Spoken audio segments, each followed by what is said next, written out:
Hi hello friends, ಎಲ್ಲರಿಗೂ ನಮಸ್ಕಾರ. ರೇಖಾ ಅಡುಗೆ ಚಾನಲ್ಗೆ ಸ್ವಾಗತ. ಬನ್ನಿ ಫ್ರೆಂಡ್ಸ್, ಇವತ್ತು ನಾನು ಮಾಡ್ತಾ ಇರೋಂಥ ರೆಸಿಪಿ ಒಂದು ಡಿಫ್ರೆಂಟಾಗಿ ಈಸಿಯಾಗಿ ಎಗ್ ಮ್ಯಾಗಿ ಮಾಡೋಣ ಅಂದ್ಕೊಂಡಿದ್ದೀನಿ. ಪ್ಲೀಸ್ ಈ ವಿಡಿಯೋ ನೋಡಿದ ಮೇಲೆ ಒಂದು ಲೈಕ್ ಬಟನ್ ಕ್ಲಿಕ್ ಮಾಡಿ, ಹಾಗೆ ನಮ್ಮ ಚಾನಲ್ಗೆ ಸಬ್ಸ್ಕ್ರೈಬ್ ಮಾಡಿ, ಪಕ್ಕದಲ್ಲಿರೋ ಬೆಲ್ಲೈಕನ್ ಕೂಡ ಕ್ಲಿಕ್ ಮಾಡ್ಕೊಳ್ಳಿ. ಬನ್ನಿ ಇವಾಗ ಎಗ್ ಮ್ಯಾಗಿ ಯಾವ ರೀತಿ ಮಾಡೋದು ಅಂತ ನೋಡೋಣ. ನೋಡಿ, ಇದಕ್ಕೆ ಬೇಕಾಗುವ ಇಂಗ್ರೀಡಿಯೆಂಟ್ಸು: 1 ಪ್ಯಾಕೆಟ್ ಆಗೋಷ್ಟು ಮ್ಯಾಗಿ ತೆಗೆದಿಟ್ಕೊಂಡಿದ್ದೀನಿ. ನೀವು ಯಾವ ಬ್ರ್ಯಾಂಡದು ತೊಗೋಬೋದು. 2 ಮೊಟ್ಟೆ, 1 ಮೀಡಿಯಮ್ ಸೈಜ್ ಟೊಮೊಟೊನ ಕಟ್ ಮಾಡಿ ಇಟ್ಕೊಂಡಿದ್ದೀನಿ, 1 ದೊಡ್ಡ ಸೈಜ್ ಈರುಳ್ಳಿನೂ ಕಟ್ ಮಾಡಿ ಇಟ್ಕೊಂಡಿದ್ದೀನಿ, ಹಾಗೆ ಒಂದು ಚಿಕ್ಕ ಕ್ಯಾರೆಟ್ನ ಕಟ್ ಮಾಡಿ ಇಟ್ಕೊಂಡಿದ್ದೀನಿ, ಚಿಕ್ಕದಾಗಿ ಕಟ್ ಮಾಡ್ಕೊಳ್ಳಿ. ಒಂದು 5 ಬೀನ್ಸ್ ಕಟ್ ಮಾಡಿ ಇಟ್ಕೊಂಡಿದ್ದೀನಿ, ಮತ್ತು ಸ್ವಲ್ಪ ಕರಿಬೇವು ತೊಗೊಂಡಿದ್ದೀನಿ. ಇಲ್ಲಿ ಮ್ಯಾಗಿ ಮಸಾಲ ಪೌಡರ್ 1 ಪ್ಯಾಕೆಟ್ ತೊಗೊಂಡಿದ್ದೀನಿ, ಮತ್ತು ಒಂದು 1/4 ಕಪ್ ಆಗೋಷ್ಟು ಕೊತ್ತಂಬರಿ ಕಟ್ ಮಾಡಿರೋದು, ಒಂದು ಅರ್ಧ ಟೀ ಸ್ಪೂನ್ ಶುಂಠಿ ಬೆಳ್ಳುಳ್ಳಿ ಪೇಸ್ಟು, 1/4 ಟೀ ಸ್ಪೂನ್ ಅರಿಶಿನ, ಅರ್ಧ tea spoon red chilli powder, ರುಚಿಗೆ ತಕ್ಕಷ್ಟು ಉಪ್ಪು, ಒಗ್ಗರಣೆಗೆ ಎಣ್ಣೆ. ಈಗ ಯಾವ ರೀತಿ ಮಾಡೋದಂತ ನೋಡೋಣ ಬನ್ನಿ. ಈಗ ಮೊದಲಿಗೆ ಪಾತ್ರೆಗೆ ನೀರಿಟ್ಟಿದೆ. ಈ ಲೋಟದಲ್ಲಿ 1 ಲೋಟ ತೊಗೊಂಡಿದ್ದೀನಿ. ನೀವು ನಾರ್ಮಲ್ ಮ್ಯಾಗಿಗೆ ಮಾಡೋದಕ್ಕೆ 1 ಪ್ಯಾಕೆಟ್ ಮ್ಯಾಗಿ ಮಾಡೋದಕ್ಕೆ ಎಷ್ಟು ನೀರು ಹಾಕ್ತಿರೋ ಅಷ್ಟೇ ಅಳತೆ ತೊಗೊಳ್ಳಿ. ಸೊ ನೀರು ಚೆನ್ನಾಗಿ ಕುದಿಯೋವಾಗ ಇವಾಗ ಮ್ಯಾಗಿ ಪ್ಯಾಕೆಟ್ ಹಾಕ್ತಾಯಿದ್ದೀನಿ ಒಂದು. ಇದನ್ನು ನೀವು ಕಟ್ ಮಾಡಿ ಕೂಡ ಹಾಕ್ಬೋದು, ಇಲ್ಲ ದೊಡ್ಡದಾಗಿ ಹಾಗೆ ಹಾಕ್ಬೋದು. ನಾನು ಇಲ್ಲಿ ಕಟ್ ಮಾಡಿ ಹಾಕ್ಕೊಂಡಿದ್ದೀನಿ. ಹಾಕ್ಕೊಂಡು ನಾರ್ಮಲಾಗಿ ಇದನ್ನು ಬೇಯಿಸ್ಕೊಳ್ಳೋಣ. ಜಸ್ಟ್ ಇದೊಂದು ಕುದಿ ಬರಲಿ. ತುಂಬಾ ಮ್ಯಾಗಿನಲ್ಲಿ ತುಂಬ ವೆರೈಟಿ ರೆಸಿಪಿಗಳು ಮಾಡ್ಬೋದು. ಆಲ್ರೆಡಿ ನಾನು ಒಂದು ರೆಸಿಪಿ ಮಾಡಿದ್ದೀನಿ, ಮತ್ತು ಇದೊಂದು ಡಿಫ್ರೆಂಟ್ ರೆಸಿಪಿ, ತುಂಬಾ ಚೆನ್ನಾಗಿರುತ್ತೆ. ಸೊ ಇದು ಕೂಡ ನಾವು ಯಾವಾಗ ಬೇಕಾದರೂ ಆವಾಗ ನಾವು ಮಾಡ್ಕೊಂಡು ತಿನ್ಬೋದು. ಸೊ ಮೊಟ್ಟೆ ತಿನ್ನಬೇಕಂದಾಗ ಈ ಥರ ಮೊಟ್ಟೆ ಜೊತೆಗೆ ಹಾಕ್ಕೊಂಡು ಮಾಡ್ಕೊಂಡು ತಿನ್ನಿ, ತುಂಬಾ ರುಚಿಯಾಗಿರುತ್ತೆ. ಇವಾಗ ಅರ್ಧ ಮ್ಯಾಗಿ ಬೆಂದಿದ ಮೇಲೆ ಇವಾಗ ಮ್ಯಾಗಿ ಮಸಾಲ ಪೌಡ್ರ್ ಹಾಕ್ಕೊತಾ ಇದ್ದೀನಿ. ಅರ್ಧ ಬೆಂದ ಮೇಲೆ ಆ ಮಸಾಲ ಪೌಡ್ರ್ ಹಾಕಿದ್ರೆ ಆ ಫ್ಲೇವರ್ ಟೇಸ್ಟ್ ಅನ್ನೋದು ಮ್ಯಾಗಿಗೆ ಇಟ್ಕೊಳ್ಳುತ್ತೆ, ಮತ್ತು ಫ್ಲೇವರ್ ಕೂಡ ಹಾಗೇ ಇರುತ್ತೆ ಅದರಲ್ಲಿ. ಇವಾಗ ನೋಡ್ತಾ ಇರ್ಬೋದು, ಆಲ್ಮೋಸ್ಟ್ ಫುಲ್ಲು ಬೆಂದಿದ್ದಾಯಿತು. ಸೊ ಇವಾಗ ಇದು ರೆಡಿಯಾಗಿದೆ. ಇಷ್ಟು ಮಾತ್ರ ಬೆಂದರೆ ಸಾಕು. ಇವಾಗ ಇದನ್ನು ಪಕ್ಕಕ್ಕೆ ಇಟ್ಕೊಂಡು ಯಾವ ರೀತಿ ಒಗ್ಗರಣೆ ಮಾಡೋದಂತ ನೋಡೋಣ. ಸೊ ಇದನ್ನು ಸೈಡ್ಗೆ ಇಟ್ಕೊತೀನಿ. ಈಗ ಒಂದು ಫ್ರೈ ಪ್ಯಾನ್ಗೆ 2 ಟೇಬಲ್ ಸ್ಪೂನ್ ಎಣ್ಣೆ ಹಾಕ್ಕೊಂಡಿದ್ದೀನಿ. ಎಣ್ಣೆ ಬಿಸಿ ಆಗಿದ ಮೇಲೆ ಇದಕ್ಕೆ ಈರುಳ್ಳಿ ಹಾಕ್ಕೊತಾ ಇದ್ದೀನಿ. ಈರುಳ್ಳಿ ಹಾಕ್ಕೊಂಡು ಚಿಕ್ಕದಾಗಿ ಕಟ್ ಮಾಡಿ ಹಾಕ್ಕೊಳ್ಳಿ.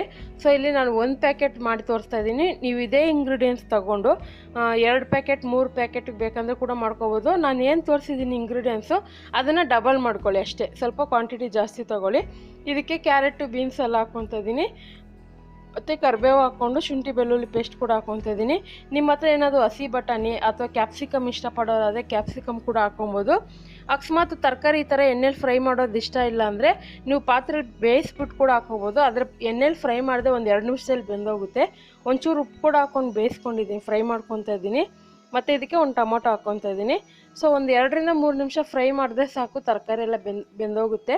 ಇವಾಗ ಇದನ್ನು ಹಾಗೆ ಸ್ವಲ್ಪ ಸೈಡಲ್ಲಿ ಇಡ್ತೀನಿ. ಸೊ ಅದೇ ಪ್ಯಾನಲ್ಲಿ ಇವಾಗ ಮೊಟ್ಟೆನ ಹೊಡೆದಾಕೊತೀನಿ, ಯಾಕಂದರೆ ಅದರಲ್ಲಿ ಎಣ್ಣೆ ಅಂಶ ಇರುತ್ತಲ್ವ. ಸೊ ಅದಕ್ಕೋಸ್ಕರನೇ ಸಪ್ರೇಟಾಗಿ ಫ್ರೈ ಮಾಡೋದೇನು ಬೇಡ ಅಂದ್ಬಿಟ್ಟು ಈ ಥರ ಮಾಡಿ ತೋರಿಸ್ತಾ ಇದ್ದೀನಿ, ನಿಮಗೆ ಈಸಿ ಆಗಲಿ ಅಂತಲೇ. ಅಕಸ್ಮಾತ್ ನೀವು ಜಾಸ್ತಿ ಮಾಡೋದಾದರೆ ಮೊಟ್ಟೆನೇ ಸಪ್ರೇಟಾಗಿ ಫ್ರೈ ಮಾಡಿ, ಆನಂತರ ನೀವು ತರಕಾರಿನ ಫ್ರೈ ಮಾಡುವಾಗ ಮೊಟ್ಟೆನ ಮಿಕ್ಸ್ ಮಾಡ್ಕೋಬೋದು, ಇಲ್ಲ ಇದೇ ರೀತಿ ಕೂಡ ನೀವು ಮಾಡ್ಕೊಬೋದು. ನೋಡಿ, ಇವಾಗ ಮೊಟ್ಟೆನೆಲ್ಲ ಚೆನ್ನಾಗಿ ಫ್ರೈ ಮಾಡ್ಕೊತಾ ಇದ್ದೀನಿ. ಯಾಕಂದರೆ ಅದರಲ್ಲಿರೋ ಹಸಿ ಸ್ಮೆಲ್ಲೆಲ್ಲ ತರಕಾರಿಗೆ ಇಟ್ಕೊಂಬಿಟ್ರೆ ತಿನ್ನೋವಾಗ ಅದೊಂಥರ ಸ್ಮೆಲ್ ಚೆನ್ನಾಗಿರಲ್ಲ. ಅದಕ್ಕೋಸ್ಕರ ಸಪ್ರೇಟಾಗಿ ಈ ಥರ ಮೊಟ್ಟೆನ ಫ್ರೈ ಮಾಡಿಕೊಂಡು ಆನಂತರ ತರಕಾರಿಯಲ್ಲಿ ಮಿಕ್ಸ್ ಮಾಡ್ಕೊಬೋದು. ನೋಡಿ, ಇವಾಗ ಮಿಕ್ಸ್ ಮಾಡ್ಕೊತಾ ಇದ್ದೀನಿ. ಇದ್ರ ಜೊತೆಗೆ ಸ್ಪೈಸಸ್ ಹಾಕ್ಕೊತಾ ಇದ್ದೀನಿ. ನೀವು ಬೇಕಂದರೆ ಇದಕ್ಕೆ ಗರಂ ಮಸಾಲ ಕೂಡ ಹಾಕ್ಕೊಬೋದು. ಸೊ ನಾನು ಹಾಕಿಲ್ಲ, ಯಾಕಂದರೆ ಮ್ಯಾಗಿ ಮಸಾಲನೇ ಇರುತ್ತಲ್ಲ ಅದೇ ಸಾಕು. ಇದಕ್ಕೆ ಬೇರೆ ಖಾರದ ಪುಡಿ, ಅರಿಶಿನ ಪುಡಿ ಹಾಕ್ಕೊಂಡು ಕೊತ್ತಂಬರಿ ಹಾಕ್ಕೊಂಡು ಫ್ರೈ ಮಾಡ್ಕೊತಾ ಇದ್ದೀನಿ. ಇನ್ನೊಂದು ಚೂರು ಉಪ್ಪು ಹಾಕ್ಕೊತಾ ಇದ್ದೀನಿ. ಇದೆಲ್ಲ ಹಾಕ್ಕೊಂಡು ಚೆನ್ನಾಗಿ ಮಿಕ್ಸ್ ಮಾಡ್ಕೊಳ್ಳೋಣ. ಇದನ್ನ ಒಂದು ಸ್ವಲ್ಪ ಡ್ರೈ ಆಗೇ ಮಾಡ್ಕೊಳ್ಳೋಣ, ತಿನ್ನೋಕ್ಕೆ ಚೆನ್ನಾಗಿರುತ್ತೆ. ನೀವು ಬೇಕಂದರೆ ಇಲ್ಲ ಸಾಫ್ಟಾಗಿ ಸ್ಮೂತಾಗಿ ಬೇಕಂದರೆ ಇದಕ್ಕೊಂಚೂರು ನೀರು ಹಾಕ್ಕೊಂಡು ಸ್ಮೂತಾಗಿ ಕೂಡ ಮಾಡ್ಕೊಬೋದು. ಸೊ ಮಕ್ಕಳಿಗೆ ಈ ಥರ ಒಂದು ಮಾಡಿ ನೀವು ಲಂಚ್ ಬಾಕ್ಸ್ ಕೂಡ ಕೊಟ್ಟು ಕಳಿಸ್ಬೋದು. ಇಲ್ಲಾಂದರೆ ನೀವು ಸಂಜೆ ಹೊತ್ತು ಅಥವಾ ಇಲ್ಲಾಂದರೆ ಶನಿವಾರ ಭಾನುವಾರ ಮನೇಲಿದ್ದಾಗ ಬೆಳಗ್ಗೆ ಬ್ರೇಕ್ಫಾಸ್ಟು ಕೂಡ ನೀವು ಮಾಡ್ಕೊಂಡು ತಿನ್ಬೋದು, ತುಂಬಾ ಚೆನ್ನಾಗಿರುತ್ತೆ. ಸೊ ಇವಾಗ ಬೇಯಿಸಿರೋಂಥ ಮ್ಯಾಗಿನ ನಾನು ಮಿಕ್ಸ್ ಮಾಡ್ಕೊತಾ ಇದ್ದೀನಿ.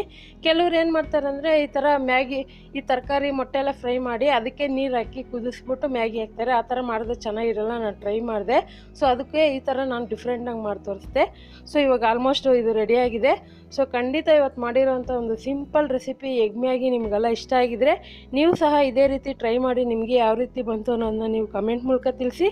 ಮತ್ತಷ್ಟು ಈಸಿ ರೆಸಿಪಿಗೋಸ್ಕರ ರೇಖಾ ಅಡುಗೆ ಚಾನಲ್ನ ಸಬ್ಸ್ಕ್ರೈಬ್ ಮಾಡಿ, ಹಾಗೆ ಇಷ್ಟ ಆದರೆ ಪ್ಲೀಸ್ ಈಗಲೇ ಲೈಕ್ ಮಾಡಿ, ಶೇರ್ ಮಾಡಿ ಅಂತ ಕೇಳ್ತಾ ಈ ವಿಡಿಯೋ ನೋಡಿದ್ದಕ್ಕಾಗಿ ಎಲ್ಲರಿಗೂ ಧನ್ಯವಾದಗಳು.